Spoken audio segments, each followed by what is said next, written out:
And we are live. Are we live? We are live. Yep. Should be live. And we are remarkably, we're only 3 minutes late today. Woo! Can you believe it? I know. That's not a bad one. And Mom is so excited she's yawning. Hello. Hello. Hello. Well, Shabbat Shalom, everybody. Yes. What's wrong? How's the audio, Joshua? Quiet but good. Good. Excellent. All right.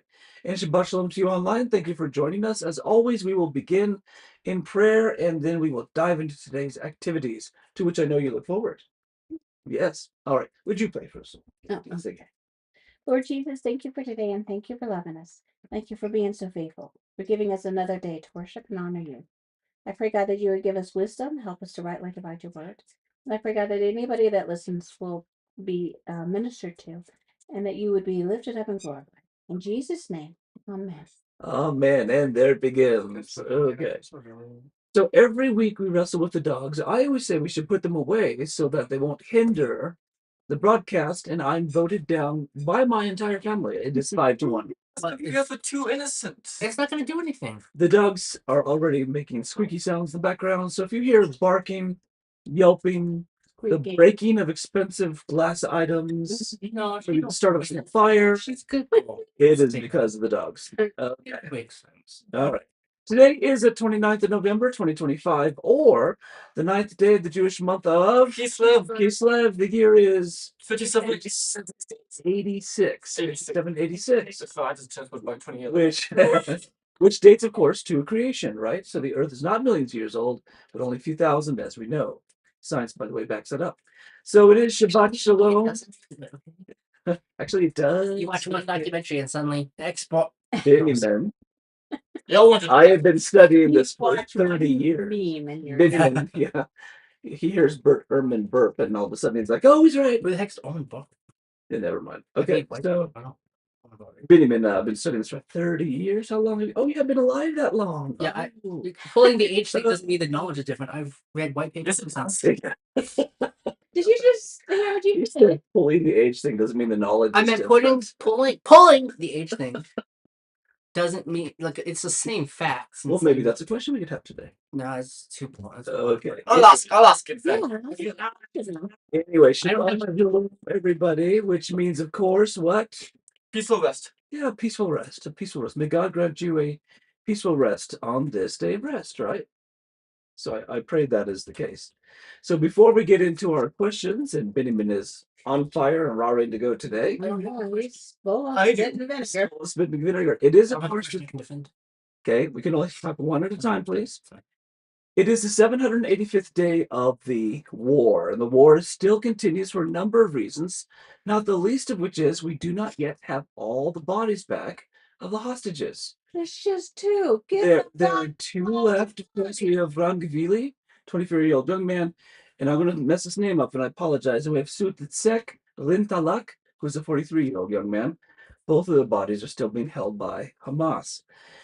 Another reason the war hasn't yet ended is every single day, Hamas is violating the peace deal foisted on Israel by President Trump. And they're violating it how? Well, first of all, they're holding on to the bodies. And they had 72 hours to return the bodies after they signed a peace deal. We all knew they weren't going to follow the deal. I don't know why Trump trusted them. Additionally, they just announced this past week, Hamas did, that when an international organization, a military peacekeeping force, enters Gaza, Hamas will not disarm. They will attack the international peacekeeping force just like... Isn't that a claim against humanity? Yes. It's also a violation of so many international laws as well as the peace deal. Well, then don't bring any kind of aid or anything. Let them suffer. No, we're still shooting themselves in the foot. We are still funneling tons and tons of aid into the Gaza Strip, as you can imagine. Does anybody know what's happening to that aid? Oh yeah, Hamas is keeping it, like selling it back to the... Yeah, so Hamas is keeping the aid and they are selling it to the Palestinians, quote unquote Palestinians. But even more, they are torturing those Palestinians who refuse to play their game. So it's awful. The whole situation is terrible. And of course, it's Hamas. Now, there are some who say, and here's a map of Israel, of course, and we have the Gaza Strip. We're probably all tired by now of hearing about it. Here's the Gaza Strip. I think they should just wipe them out and then move on. Don't listen to international pressure, But especially Trump, because he's a sellout anyway to Saudi Arabia and Qatar. So Yeah, we talked about that last week, but it's been bad. So that does beg the question: what is the answer? What do you guys think? I just said it. Go in there, wipe them all out, and then let Israel take the land back, make some pretty roses, and move on. Make some pretty roses. We used to grow roses before we. You could use the bodies as compost. You could. There we you could go. have fertilizer. I mean, all 100 billion people that we've killed there already. It's gonna be at the Totally. greatest Yeah. of Israel ever had. That's a terrible thought, Joshua. This channel does not condone genocide or. No, we do not. But Israel has not been committing I know, but I'm genocide. wanting them to. So, Joshua, thoughts? How do we fix this? forcefully go in and wipe out the leaders have Hamas, not the Palestinians themselves. What do we do with the Palestinians that are there? We just live. 2 million there. Force them Okay. to become Israeli citizens. No.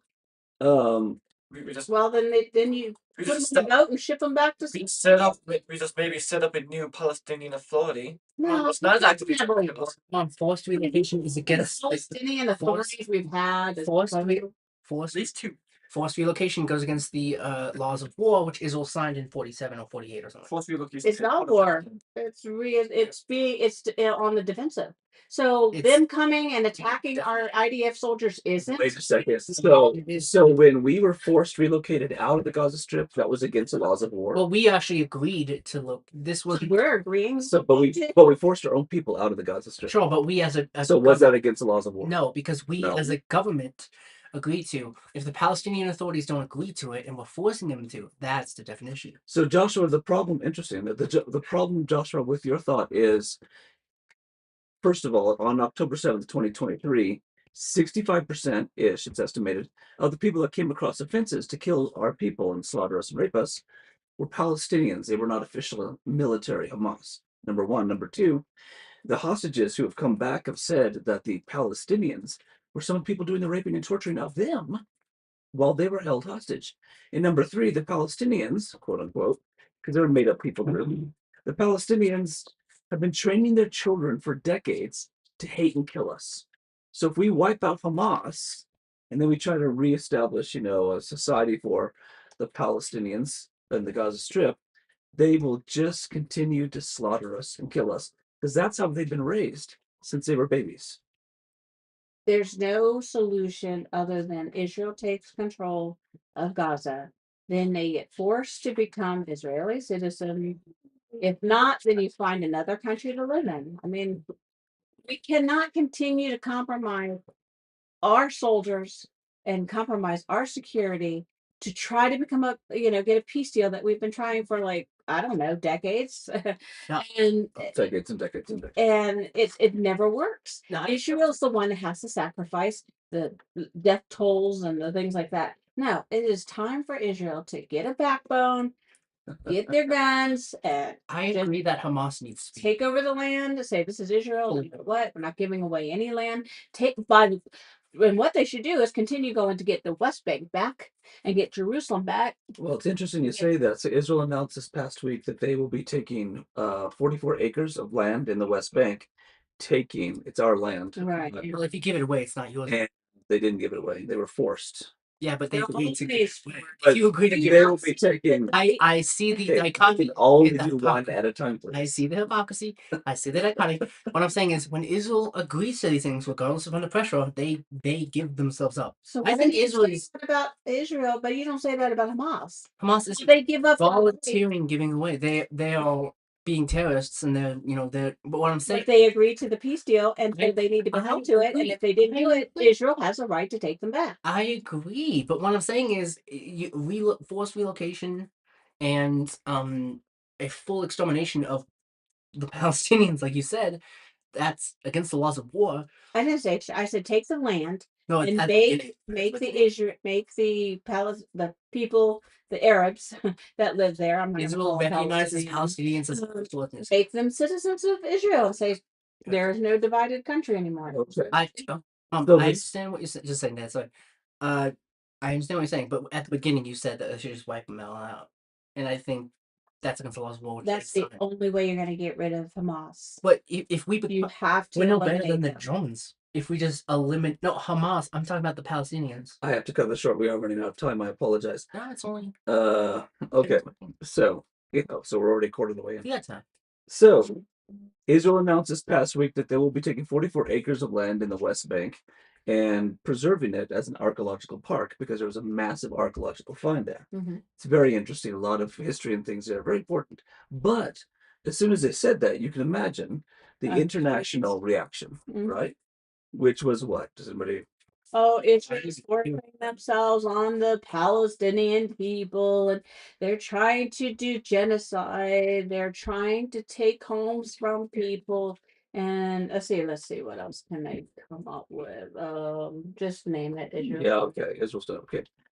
So I'm showing you some excerpts of news reports that are coming through the Palestinian Media Watch, which is an independent organization that monitors these kinds of things, showing how the kids of Palestine, indeed the entire culture, is focused around destruction of the Jews, death to the Jews. That's what the culture is founded on. And they teach it to their kids from the littlest ages. Kill a Jew. This is how you kill a Jew. This is what you do to a Jew. And it's not just to Israel, it's to Jews. So if you're in London on vacation and you see a Jew, you know what you need to do, that type of thing. So we're not fighting a political war here. This is a spiritual war of conflicting ideologies. I understand, but just like we did in Nazi Germany, we did Eisenhower helped push the idea of denazification. Yeah. And Israel definitely needs to fight the cultural war that's going on in that area in Gaza. And just said I'm gonna sneeze, but it's not coming. Never mind. The my point is like because mom's talking about like forced relocation, which is against the laws of war, forced like eradication, which she said at the beginning, and it's like if you become them, you're not better than them. So what's the answer? I don't know. If I knew, then Yeah, that's honest, Benjamin. It's a very difficult situation. You can't. I don't expect you to solve the entire problems in the Middle East in the next 10 seconds. So you should be president if you were doing that. 9, 8. Do you got it? A little sweat comes down. I don't know.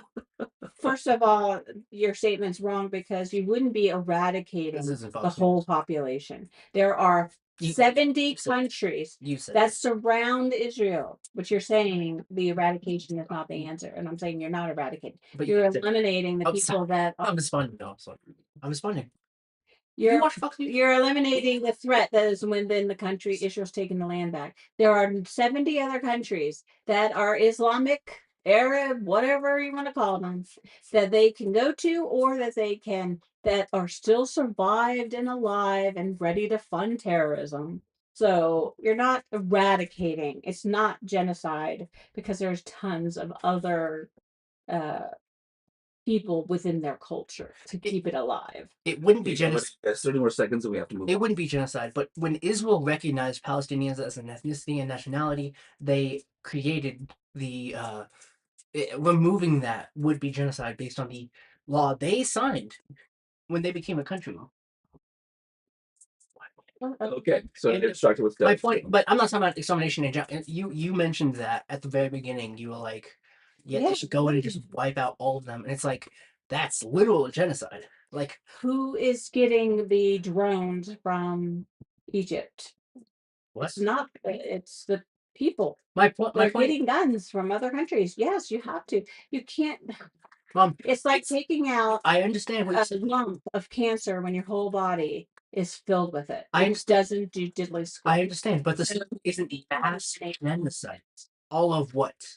All of the people that live in the All of the people? That's either they literal genocide. they agree to become Israeli citizens, live amongst them, not Okay. cluster, Yeah. or they leave the country, or they get killed. I mean, that's They get mom. you That give them three is choices. against They're the adults. They can make choices. Israel is bound to the law they signed when they. Oh, so you're regardless, holding Israel to the law, but nobody else in that. Hamas is a terrorist group. I'm not going to hold them to the law. Israel is supposed to be the Christians. They're I'm supposed to be. reining you both in because you're raising your voices, you're getting loud, and we need to move on. So Vicky, stop. This is a Fox News thing going on. Yes.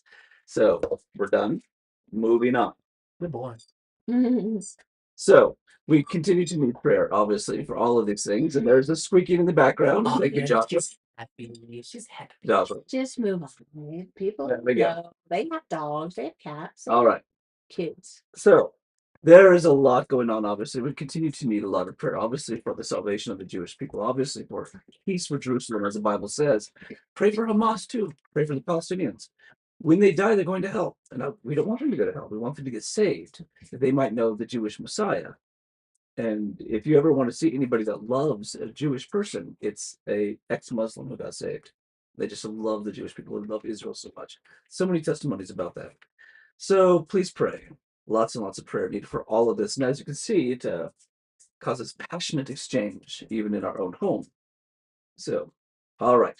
I'm not going to say any last thoughts about that because we don't have another 45 minutes for you and Benjamin to go around and around the table. Oh, we can laugh. So- We've been the whole day. I know. That's why I'm reining you in. The godly family does not condone genocide or any acts of genocide or anything like that. It's all opinions are That is very true. So when our people are slaughtered mercilessly by the Palestinians, we don't condone All it. right, we agree, but we also don't agree. We were supposed to go on with that.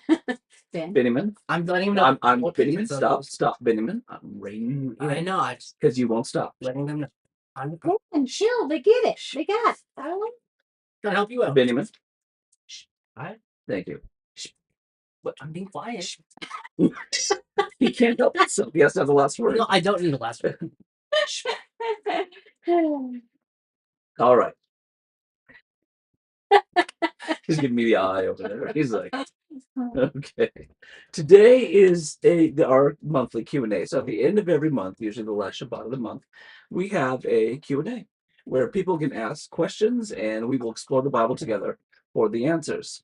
So having said that, does anyone have a question? Josh. Hi. Bring your question, It's Joshua. about the age of I don't have my sources. Does creationism and the age of the off have any backing to it?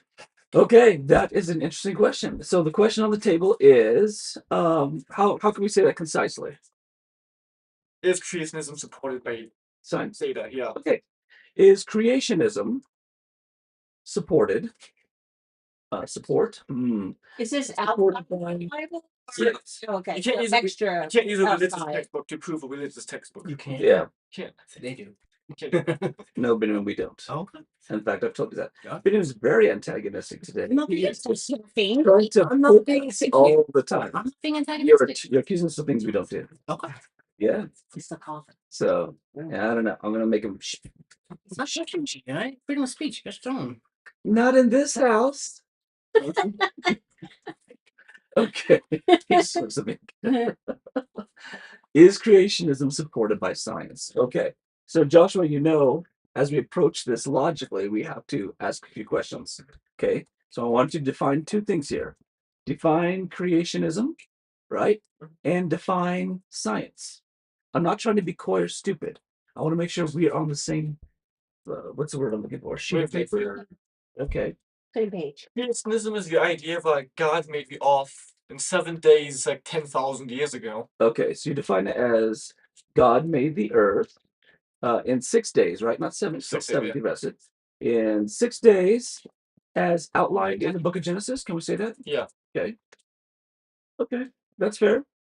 And science is the empirical study of the environment around us. Oh, you were ready for me. You have that all whipped out already. Okay. Science is what? The empirical study of the world and reality around us. Empirical study of the world and reality around us. So you were ready for that one. Okay.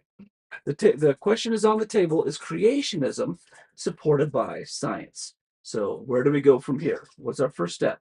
Probably read about, we read about it. Let's read about it. So let's look in Genesis. Where do you want to go? One. Genesis chapter 1. All right. So let's go there. I thought you couldn't confirm it. You couldn't prove it through. We Well, can't. We're just science- Yeah. Science is not designed actually to prove anything. It's just designed to empirically probe our understanding of reality. So, okay, so we are, here we go. We're going to Genesis chapter 1 and that great app, BibleHub.com. I recommend it for anybody, including Benjamin. Now he's mad at me. Okay, just want to make sense. Want to make sure. It's so beautiful in Hebrew. I hate to. Does it freak you guys out when I do interlinear? No. Okay, because it's just so lovely in the Hebrew. Okay, so we are here, and let me make it bigger so you guys can see it. Remember that Hebrew is read from right to left, so it's backwards. So we're going this direction on your screen. All right, Jonathan? Oh, Jonathan. Jonathan, our missing son. All right, Jonathan, if you're out there, mom and dad say hi. Okay. All right, Joshua, if you would please. Go ahead. In the beginning, God created the heavens and the earth. Stop. What does it mean?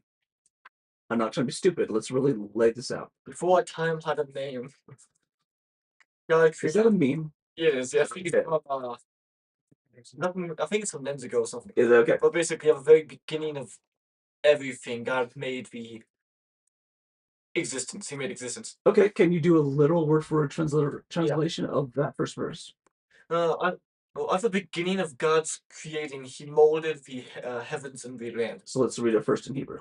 Bereshit bara Elohim et hasmayim va'et haaretz. Okay, so Bereshit means what? At the beginning of the head of. At the head of, right at the start of all this, right? Bara means what? He's in the molding. To mold, yeah. Elohim means Gods. gods, plural. Et, Indirect object. good. Hashemayim, Heavens the The heavens. Vet, and haaretz. the land. Haaretz, the land. Okay, so we're not going to talk about how this shows the plurality of the majesty of God, even though he is one God. He manifests himself in many ways because we have a plural noun and a singular masculine verb, bara, right? So at the head of everything, God's, he created the heavens and the earth. Okay, what does this mean for us? First of all, God is outside of creation. Beautiful. A lot of religions I found out confine the deities to Okay, universe. yes. So God is outside of creation. These are some bold claims to be made, right? So does that mean that he's also outside of time? Yeah, I agree. What else does this mean for us? And you're right, most religions put their God somewhere in it. Like, Yeah. Yeah. What else does it mean for us? Give me really obvious stuff. But God made the earth. So God is It's like evolved out of moonstone or whatever. yeah, that's good. So God's all powerful God's all powerful, all omniscient. and omniscient. Okay, good. I can't spell omniscient. All knowing. Okay. And what else? The very fact that there is a God who is creating tells us what about his character? He loves to create. Okay, so God is creative, right? God is creative. And since he's creating it, does that mean that he's loving over his creation? I could say something. Okay, creative and loving. Okay, good. Is there anywhere in maybe the second or third verse where it talks about God having an emotional response to his creation? I said it's good. The spirit of God was hovering over the face of the waters. Okay, what does the word hovering mean? Yeah, let me go to the Hebrew. So, verse 2, just for everybody. And the earth was formless and void, literally in Hebrew, astonishingly empty. To hover cherishingly. To hover cherishingly. Cherishing you affectively. Yeah, so Affectionately. some translate it as nurturingly. To brood over. To brood over. What does it mean to brood over something? Like care over young ones. To care over young ones, like and bird Like nest, about right? you. Yeah. So God has this emotional attachment to his creation. Oh, this is very interesting. So I'm going to say that God broods over his creation. Huh? Fascinating. Anything else? I mean, this is more about God than it is about. Which is what we have to deal with, because that's really the issue at hand. Verse 5. Verse 5. God called light in the day, with darkness he called night. So Okay. evening, if it was morning, for first day. Okay, so the verb there, right? We have vayikla, right there. What does that mean? God cried out. And he cried out. He cried out. Is that an emotional thing, or is that like, It's passionate. It's soup's on, or what? no, it's emotional. It's a passionate cry, right? In fact, it's one of the name, or it's the name of one of our books of Torah, right? Vayikla. So God called out passionately, light or day, and he called out passionately, night. He was excited about this. Okay. So God is passionate. Okay, that's fascinating. So, having said that, these are some strong claims. How old is the earth? Based on this.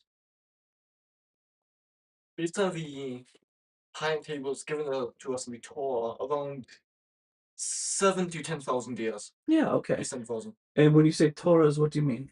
First 5 books and the genealogies and ages given. Why such a big gap, 7 to 10,000 years? It differs from the Masoretic to Septuagint. Can you tell me what this is? Masoretic versus Septuagint? Masoretic is the Hebrew translation of the Septuagint for Greek. Okay, so the Masoretic is the Hebrew translation of the Old Testament. We're talking to Genesis 1 right now, really Genesis 1 through 11, right? That whole mankind and the fall and Noah and the genealogies and then all that linear thinking, right? Of ages, that record. So according to Masoretic, Earth is about 6,000-ish? 6, 7. Yeah, okay, I'll put 6,000 here. But the Septuagint, which is an older version of the Bible, well, that was translated when? 200 BC. Yeah, about 200 BC. Good job. I'm just a scholar. Like, You're amazing. So it's about 200 BC, and that was translated from what into what? Hebrew and Greek. Yeah, from ancient Hebrew into ancient Greek. And that timeline is about 10,000 years old because some of the life spans are longer. Too bad we don't have another or a third old edition of the Torah to sort of tell us which way to go with these. Do we go Masoretic? Is it Dead Sea Scrolls? Yeah. No? We do have Dead Sea Scrolls. What do they tell us? I don't know. 6,000. 6,000? Okay. We also have the Samaritan Pentateuch. What does it tell us? 6,000. 6,000. Yeah. So out of the 4 ancient versions of the Torah that we have, and they're all very, very similar, of course, as an ancient manuscript, 3 out of the 4 of them say, yeah, the Earth's probably closer to 6,000 years old-ish. Right. Interesting. Okay. So was this a shocking claim to the ages that the Earth is only about 6 to 10,000 years old, sir? John asks, so why does science say the Earth is millions of years old? Yeah, John, that's the perfect question. See, John joined us. Well, the Hebrew word So, is let's- It did join us. let's set the establishment first, and then we'll throw in things. So yeah, John joined us. Thank you, John. So that's the question, John. Exactly. So that's a question we're exploring today. Why does modern science, say that the Earth is millions of years old, millions and millions, if the Bible clearly says, and it makes no apology for it, that the Earth is only 6 to 10,000 years old at the most? Let's explore that. Well, where do you So, get that dating? Just a second. One at a time. Let's establish what we have, and then we'll go in. So write these questions down so don't forget, because we need to address them. Because we've only got 30 minutes left. And I know. That's what I was trying to get you guys not to argue about the thing in the Middle East. I wasn't for 2 coming up. I wasn't going to ask the question because I didn't have my sources laid out yet. Thank you. Okay. So let's look at this. First of all, Joshua, this idea of the Earth being 6 to 10,000 years old, was this, for most of human history, was this a shocking, earth-shaking idea? No. No. Actually, yes, ancient Babylonians believed. Okay, just a second, please. Sorry. Well, let's get him in there, one at a time. And you interrupted him. Go. Sorry. Because especially in like the New Testament, you can tell a lot of people have some questions about the Bible, the Old Testament, like Pharisees and all that. But one of the problems they never mention is the age of the Earth. Okay. So Yeshua himself says in the New Testament, and he's God, that the Genesis account is accurate, right? So this is God himself saying, yes, bam, this is the way it was, right? Very clear. It wasn't shocking to first century believers, when I say believers, Jews and Gentiles who eventually became Christians, to think of the Earth as this young. It was just given. It was like, okay, that's what the Bible says, we believe it. There were other cultures that thought of an older Earth. Benjamin, can you share some of those? Just a second. Again, I don't have my sources yet. I was not going to ask this today because of that. Okay. She said Babylonian, right? Yeah. Or Babylonians and Sumerians. Sumerians. The Sumerian kings list found in the 1800s, I believe, laid out hundreds of thousands of years of these immortal kings who lived for. So I think you're thinking the Sumerians, the Sumerian king list. Sumerian, Yeah, okay. So most people on Earth accept the idea of a young Earth, even in their own cultures, traditions, and cults, right? They're like, okay, fine. A lot of ancient religions, not Babylonians apparently, but some did have pretty young Earth. Well, Sumerian, Okay. well, they didn't have billions of years. It was more like hundreds of thousands of years. Idea of an older Because the Earth. Sumerians, they believed that they had these immortal kings at the start of the earth. So Ben was referring to something called the Sumerian king list, where they list the lives of these kings, and they lived like 45,000 years, and then the next king lived like 80,000 years, and just extraordinary numbers. Lists they're ancient kings who are also worshipped as gods, by the way. as having lived for tens of thousands of years. Okay. All right. So, generally speaking, in the ancient world, the idea of a young Earth was accepted. And There when you were say young, what do you mean? 62,000 years. But like, because the Okay, you ancient, interrupted me. sorry, the ancient, Yes, just that- because no, no, let me finish. I don't Then mean you can to- continue. Generally speaking, in the ancient world, the idea of a young Earth, 62,000 years old, was generally accepted. There were some cultures and religious traditions, that, like the ancient Sumerians, that had a much longer idea of the age of the Earth. And Benjamin, you want to mention that? So to say most cultures, I don't think that's entirely true because It is entirely true. ancient Egyptians dated the Earth way back. The Sumerian. Could you prove this? Can you pull this up? Yeah, I Let's mean, see it. if you really want to do this over several Bible studies, we can do that. That'll be fun. I didn't bring up So- my sources today, but I think Well, you're saying things, but Now it asks you to produce your evidence as well. Can Yeah. you prove that the Egyptians considered the Earth millions of years? yeah, I'll show you right now. Sure. So looking at All right. So while he's looking that up, Joshua, you had something. Yeah. Oh, okay. All right. So the idea of a young Earth was pretty well accepted in ancient. not true. So it is true. Nope. However, tell you, you're however, things changed in the 19th century, 18th and 19th centuries. Joshua, tell me what happened. The Enlightenment. Okay. Okay, I have it. So just a second. In the 18th and 19th centuries, in Europe, right? Or so I would say starting in Europe. Things began to change. And that was something called the Enlightenment. All right, let's see what Benjamin has here. Let me type this out first, Benjamin, so I don't get mixed up. Enlightenment. I can't type. All right, Benjamin, what do you have for us? So Herodotus and Diodorus in ancient Greece Okay, you have to slow down and say it well. Herodotus and Diodorus, Okay. which is and who were these people? these were Greek historians. They studied Okay. Egyptian culture Good. in Greek occupied Egypt. Mm-hmm.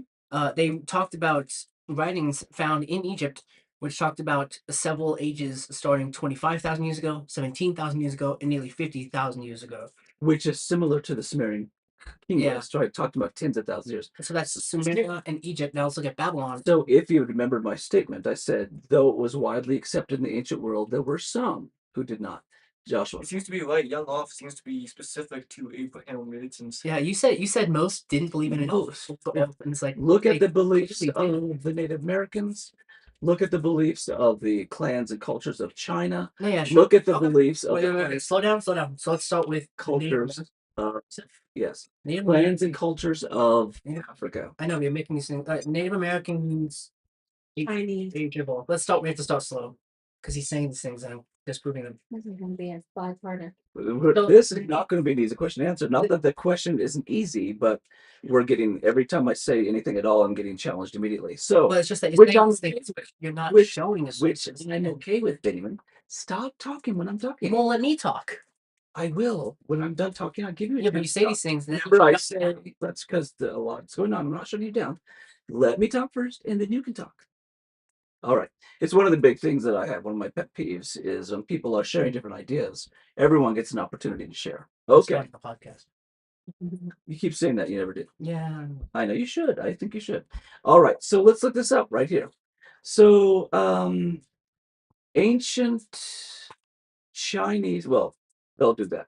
While they're looking that up, this idea of a young Earth, generally speaking, was accepted in the ancient world. Where do I get my information? So, there is a, I'm so sorry. There are the writings of one Dr. William Cooper. Do you guys know him? Yeah. Okay. Who was Dr. Cooper? He's a antediluvian researcher. More than Unless that. he was a biologist or a historian, I'm not sure. Yeah, he actually died recently. Very That's sad. cute, huh? Yeah, I know. He was an amazing guy. Okay, here. So Dr. William Cooper, this is not the Dr. Cooper because it says 1779. No idea. Here we go. All right. There's Dr. Cooper. So Dr. William Cooper was a JD and a THD, and he passed away, unfortunately, in 2021. He spent his whole life researching this stuff, and he was looking into the antiquity of the world, the beliefs of the ancient world on the age of the earth, origins of the earth, because in every culture and tradition, this is something that gets talked about, right? It really is the foundation of each culture. And his research then was carried on by another organization you guys are familiar with, but probably not big fans of, and that's Answers in Genesis in the United States. Although you told me that Answers in Genesis wasn't reliable, and that Not what I said. you told me that they were very like they went. You told me not to trust them. No, that's not what I said. Remember Okay. what I said? This was long ago, Dad. Do you remember what I said? Yes. Okay. What I said was I don't always agree with everything that Ken Ham, the founder of Answers in Genesis, says. You also said you didn't trust Gary Habermas. No, William, I didn't say Yeah, that. you literally told me He that. says he does trust Gary Habermas. He loves Gary because he's. I told you that Gary Habermas, one of the preeminent researchers of the resurrection of Yeshua, the Messiah, in the world, who has actually just finished his magnum opus, a huge 5-volume text consisting over 5,000 pages of proof that the resurrection happened, that I don't agree with Dr. Habermas's conclusions concerning the shall return. So, but I never said don't trust him, and I also never said don't trust Answers in Oh, I'm Genesis. thinking Ken Ham. Sorry. Yeah, which is what I just said. Yeah. So, however, Answers in Genesis has done some remarkable research, despite some of the things Ken Ham said that I don't agree with. What am I saying here? So, Dr. William Cooper really was a pioneer in this thing, right? And he uncovered some fascinating things in the United Kingdom from where he came. And unfortunately, his research has come to a close because, of course, he's dead. So that's where all this comes from, right? He really was a pioneer of that. Answers in Genesis and ICR. You guys familiar with ICR? Institution Creation Research. Yeah, the Institution of Creation Research, which is a whole panel of PhDs, take your pick, biology, physics, archaeology, history, all this stuff, has also continued the research, and they've come up with wonderful articles proving certain things, You can't prove anything. showing certain things, There we go. and looking at empiricism, right? Benjamin is very hostile today. I'm not hostile. It's just you keep double talking yourself. You tell us not to prove things, but then you say they prove things. You say that don't trust, the what's it called? I need to talk louder. Don't trust Answers in Genesis. Then they have great Benjamin, I evidence. never said don't trust Answers in Genesis. You did say Answers in I Genesis. never said that. You Nope. literally did. I I know didn't. you double speaking. That's what I'm talking about. Okay, that's Is this really the time to be talking about this? Yes, because No. they need to Interesting. that. I was just The looking dad's a at life. hypocrite. Not a hypocrite, but he was double speaking from what he said. Benjamin, I'm not double speaking. Not double speaking. I never He told said- him not to trust Okay. Answers in Genesis. because Kim. I did tell him to look at King Ham because I don't agree with everything Mr. Ham says. Joshua. I was just looking at a bunch of ancient creation myths here, and it's interesting. They all seem to say the earth was watery. Like, Yeah, isn't that interesting? form is empty before it Okay. became solid. Yes. What's the date? So, 11 does Benjamin, we need to move on. Yeah. Okay. A lot of cultures have very similar stories to Yeah. creation and the flood. They don't call it that, Right. They get But different they titles give to it it. that- but it's interesting to think that the places that the Bible hadn't gone to yet have the same, like Joshy said, like Similar the same like facts of there being a watery world, or that there's a flood, or Right. that this catastrophic event happened. So that right there proves that because there was no influence of Christianity, like we talked about with God being you know omnipresent, There are the dogs. I promised you they would show up. the truth of the scriptures is backed up by non-religious Tradition, His- history, historical Yeah. Events that happened in there. Well, But that's not they entirely true. Benjamin, you interrupted her again. I'm sorry. I'm trying to get Stop, stop. No. No, it You is have true to because let I her do finish. know. I Yeah, gotta. hold on. I need to eventually get a water. She doesn't let me talk when I raise my hands. Okay. Benjamin, I'm going to ask you to stop talking for the rest of the Bible study because you keep interrupting. Nope. You don't leave. Benjamin, you don't leave. I'm not You gonna sit. be here if I can't talk. You sit.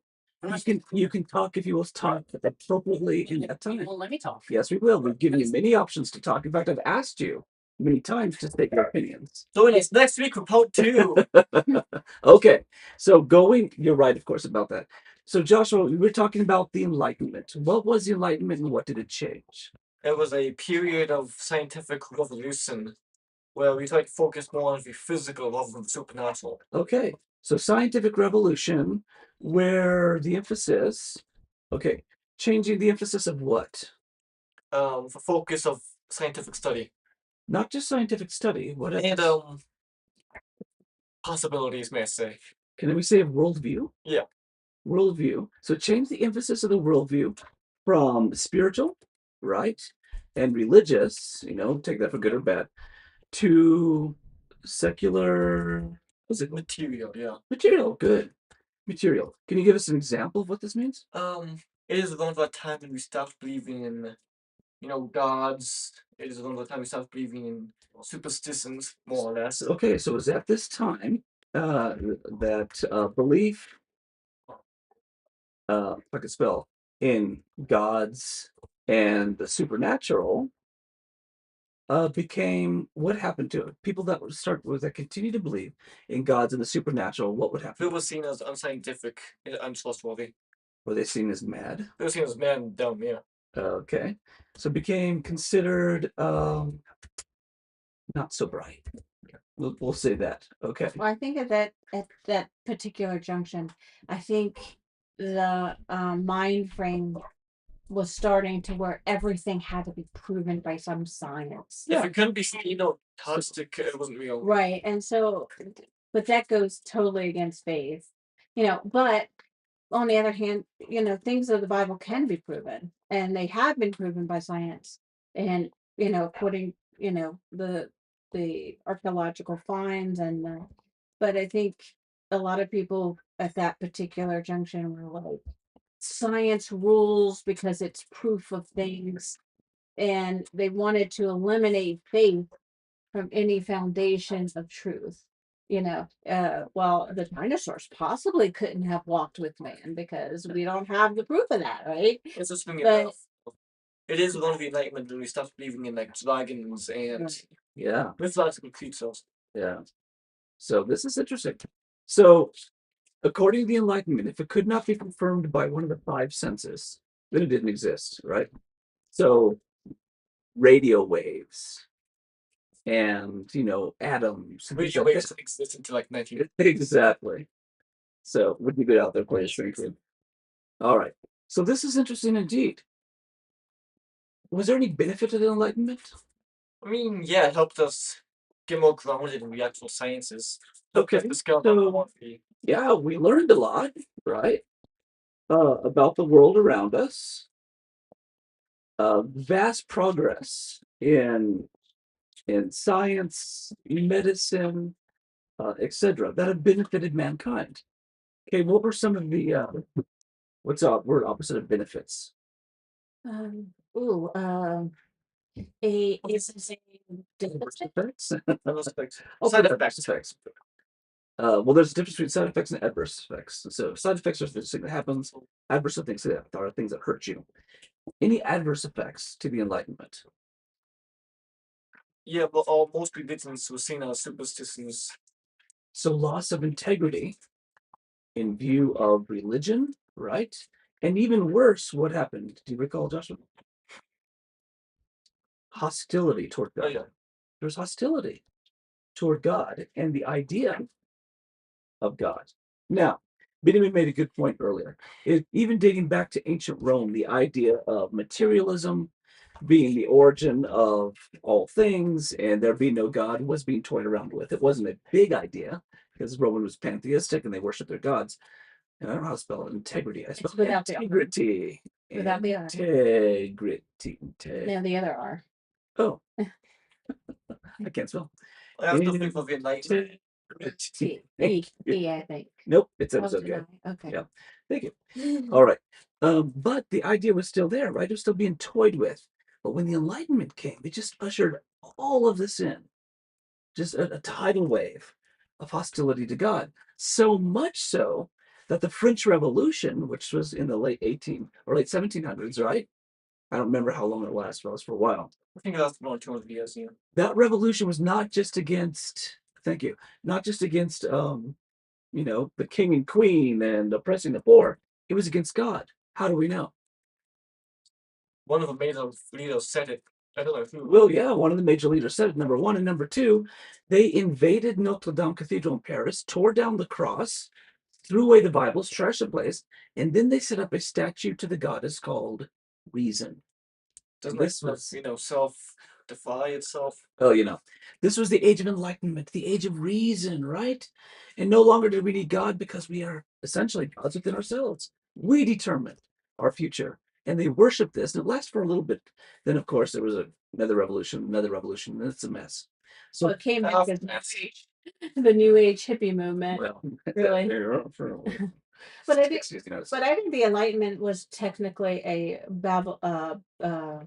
Tower of Babel part two. what do you mean? Because the Tower of Babel to me was, well, God's going to smite us, so we might as well do what we can in our power to protect ourselves from whatever God is going to do, right? I mean, that's why they built that big tower so they could escape whatever, you know. Yeah, so Josephus tells us, and I don't know if this is true or not. He says that the Tower of Babel was built so that mankind could protect itself from another flood, Mhm. so God couldn't destroy us, so we could give God the finger, Right. type thing. And that's basically what the Enlightenment is doing. Instead of building a tower, it's building an ideology. And the ideology is that let's protect ourselves from the religious strongholds that are holding us hostage, you know, and let us, in our own abilities, our own mind frame, let us replace God with these facts or these, you know, facts in quotations because they're not really facts. So basically, you have just a repeat of cultures that are prominently, you know, shown in the Bible to eliminate God from anything. And that's what they wanted to do. They wanted to protect themselves. It's like a fence. Enlightenment is a fence, you know, to try to protect themselves from whatever judgment God has on them. Yeah, it's very They don't want to be judged. Yeah, exactly. So if you just erase God, Mhm, well, who's going to judge you, mhm, right? mhm. That also means that moral boundaries are fading away. So, what's wrong? He's a He's beast. poking Matt. No, the dog's poking the cat. This is why next week the dogs will not be with us. So, They're quiet. They're gonna be in that cage. uh, in their cage or in a Upstairs. better place. Yeah, You know, it'll, but it'll be just as loud. I'm kidding. In a better He loves place. So the Enlightenment promoted a concept called humanism, right? And this actually has all to do with the question Joshua gave us. Humanism is a belief that mankind does not need God. There is no God. That we're essentially gods within ourselves, and therefore we can depend only upon ourselves, right? And I think that's the period when mankind became dumber. Absolutely, yes. Like, I'm not gonna name names, but Stephen Hawking said that because the law of gravity existed, the universe can and will create itself from nothing. Didn't Stephen Hawking literally cheat on one of his equations to determine that by inventing something He called used imaginary time. imaginary time? And he was, you know, associates with someone. So, you know, not naming names, but Well, like, we won't talk about that. But again, if enlightenment is true and humanism is true, then regardless of who he associated himself with, then that's okay morally because moral boundaries are what we set them if humanism is true, yeah. right? But it's an interesting paradox because on one hand you have, you know, the levels of the covenants that God has created Yeah. for us, you know, the Abraham or the Noahide covenant and the Abrahamic covenant, and then it builds upon itself um to the, you know, ultimate pinnacle of Christ dying for us. But in on the other side, you have this Tower of Babel, which starts up here and it goes down to enlightenment. And then now we have whatever we have now, Yeah. you know, it Exactly. doesn't go up to a pinnacle. It goes down where it drags men down. And you can tell that there's two vast spirits that are behind each one of those. One, you're trying to take God out of everything Mhm. and force other people to not believe in God, like teaching, you know, theories as fact in schools. And then here you have something that helps you get to the point where you have peace and grace and mercy, you know. So it's an interesting paradox between the two, and who knows what's after the enlightenment, because all what we have today where we no longer accept truth as fact, you know, that lies are now the truth and truth is the Well, you lie. bring up an interesting point. Once you remove the pillar of God, everything falls. Right. Everything, even our understanding of reality. And Right. that started the Tower of Babel. Hmm. And enlightenment just pushed it forward a little bit. And then of course we had the 60s, the drug movement, the free love, So you're saying free, in the 18th century, when this really started kicking off in Europe and it spread around the world, especially to the New World, mhm, Jefferson, for example, our president in the United States, rewrote the Bible, but he mhm, took out all the spiritual or supernatural things, right. including the resurrection. Well, there you go. Just erased it. Just literally did not copy that part because it can't be true because it's supernatural. There is no supernatural. Right. Yeah. It was during this time in the middle of the 19th century that the Enlightenment is really catching on. It's been there for over 100 years. That a young man decided to codify certain ideas together in a book, right? With the sole purpose of scientific enlightenment in order to erase or undermine the concept of God.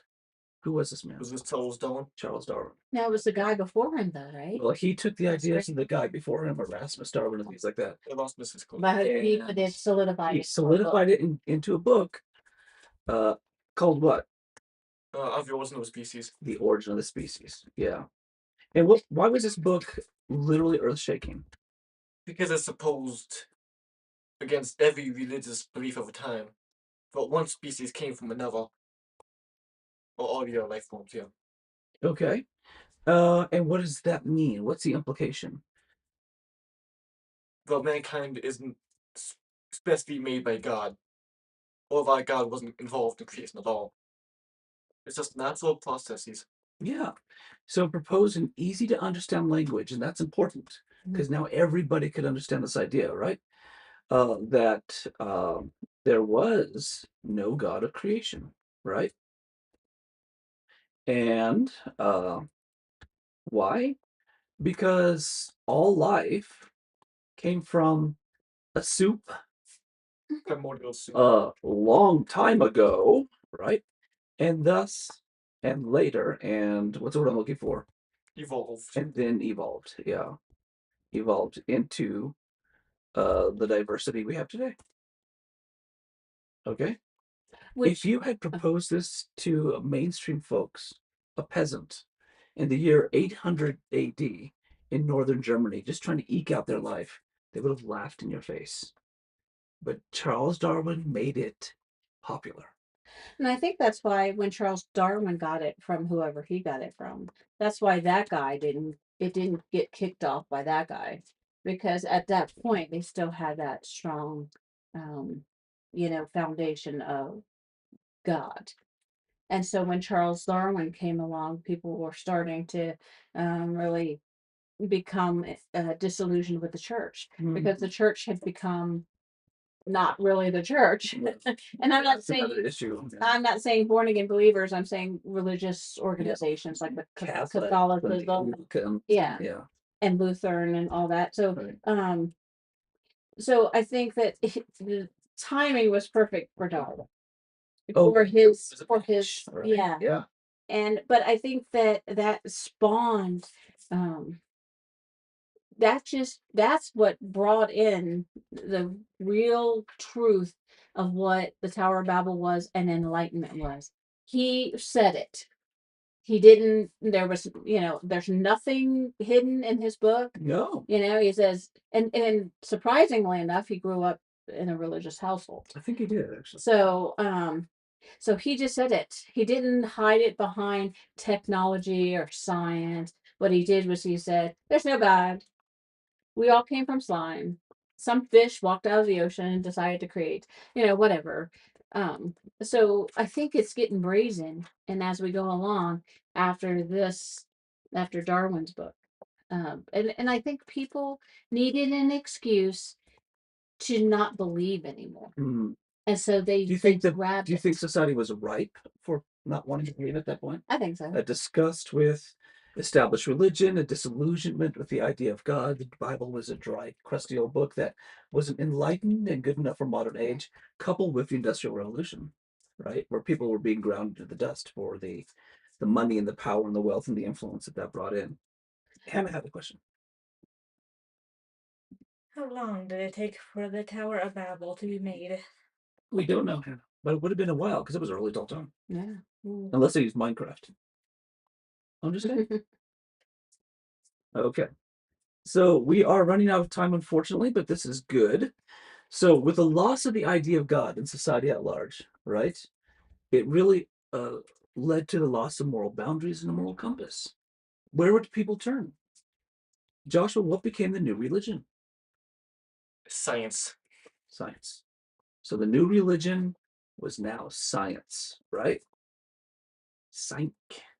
Science will answer our questions. Science will solve our problems.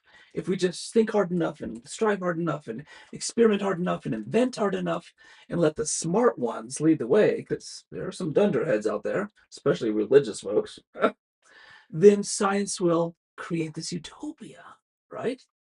Was there anyone in the 18th or 19th century who believed this and promoted it? Can you think of any big names that did this? Galton. Galton, Yeah. H.G. Wells, Yeah. right? A lot of people got on this bandwagon. Those are the two that just pop in mind. And they're like, yeah, we can do this. There's no God. We're God. We do whatever we want and we can make life better. And they introduced, in order to make life better, all sorts of ideas so that mankind might be the super race moving forward. I said that on purpose. What were some of the things that they espoused to make mankind better? Eugenics. Eugenics. What's eugenics, Joshua? Kill the weak and kill the different. Kill the Oh, weak and survival different. of the Right? Survive the fittest. Interestingly, Darwin himself did not come up with the idea of survival of the fittest, right? Really? That was later, based on some of his teachings, that was promulgated. But so kill the weak, kill the different. Well, also, And also, I'm sorry, they came up with the idea of lots of different races. That was an older idea, but they incorporated that into their belief and they cashed in on it. So the orangutan, the chimpanzee was the pre-runner of white man, right? But the orangutan was a pre-runner of the black people. nope, Oh, Asian. Asians. That's actually a misunderstanding of Darwinian evolution. Yeah, this is what was being taught though, because I agree with you, Benjamin. Many of the ideas Darwin promulgated later became twisted and misunderstood, and it just tumbled downhill, right? The pre-runner of black people was supposed to be the gorilla, I think. But it just got stupid, and all this stuff. What did this eventually lead to? Slavery. Hatred and Slavery predates. separation All of of- society. It gave motivation to slavery. Sure. I think Darwin was an abolitionist. It's ironic. Yeah, I think too that it also created, and I know this is going to sound weird, and correct me if I'm wrong, but it created the idea, especially H.G. Wells, that there could be other people groups and other planets. And I know that sounds weird, but if you think about it, aliens and yeah, like aliens and yeah. Oh UFOs. my I gosh. mean, that's where that came from because, well, the reason why It's too far. The alien thing's too far. the reason why no, I mean the reason why I say that is not to talk about aliens is because when you take facts from the Bible, where the Bible says God, made everything in existence, the stars and the moon and all that are for us, then what they're doing essentially is saying, well, that part of scripture is wrong because he made other planets that has other lives on it. Yeah. And so that it's undermining scripture. And that's all this does. It undermines God and it undermines scripture. And people buy it because Yeah. they, not the brightest bulbs in the back sometimes, but Yeah. So these fed into the ideas that led to the horrors of World War II and the Communist Revolution, right? The Russian Revolution.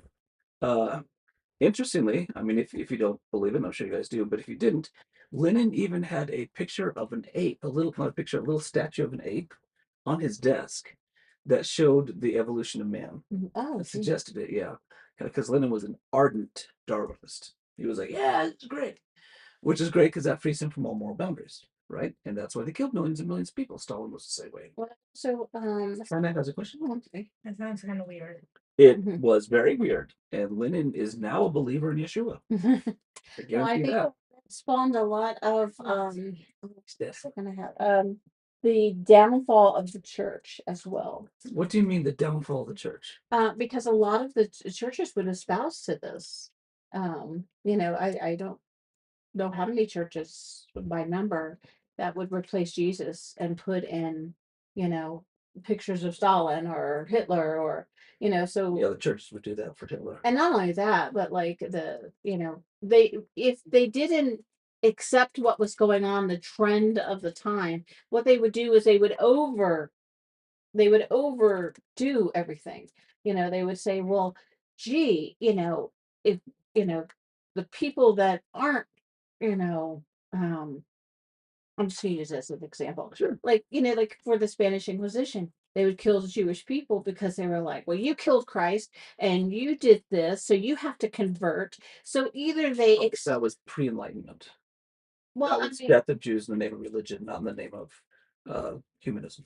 well, this it carried over into World War II. Oh yeah, And absolutely. because they used that. And so, but the church either accepted what was happening in World War II, or they didn't do anything at I all. mean, there were a lot of Christians who did something. I'm not talking about Christians, I'm talking about the church. When you say church, do you mean those are actually born again, or do you mean the secular church that just wears the name? Catholicism and So you got to be specific.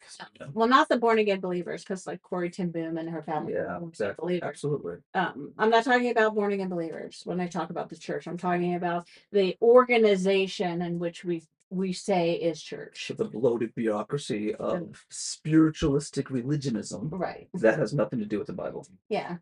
Like Roman Catholics and Luther. Yeah. Not that there can't be born again Catholics or Lutherans. God can save anybody anywhere, but the organizations Right. that did that, Right. yeah. And we know our history. The Roman Catholic Church was very pro Hitler. It was very, and it took the like I said, you see today a lot of the churches are taking this philosophy that the Enlightenment and the Darwinism, where race, like Yeah. there has to be a black church, there has to be a white church, there has to be an Asian church. Like in the first century church, when we're reading Corinthians, they didn't say, well, whichever, house you go to, it's everybody was together. There wasn't a delineation. Yeah. And they made that. So I agree.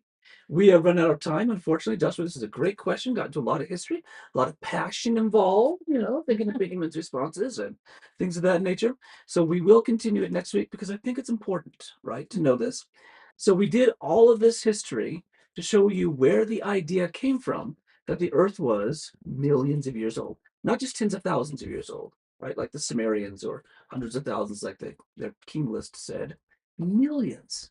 And the universe itself, billions, right? Next week, we'll talk about the evolution of this idea. We'll talk about universalism, right? And uniformism and how these concepts play into this. And then we'll get into the science, right? And we'll look at the science and we'll just lay the data out there and we'll let you make a choice. Because the interesting thing about this is both sides, creationism and Darwinists, are looking at the same evidence just from different perspectives. And they draw absolutely different conclusions. So it'll be interesting. Meanwhile, thank you guys very much for joining. Yes, thank you, everyone. Thank you online. And as always, we need your prayers for the peace of Jerusalem and prayers for the salvation of the Jewish people and the salvation of the Muslims as well. yes, definitely. Yeah.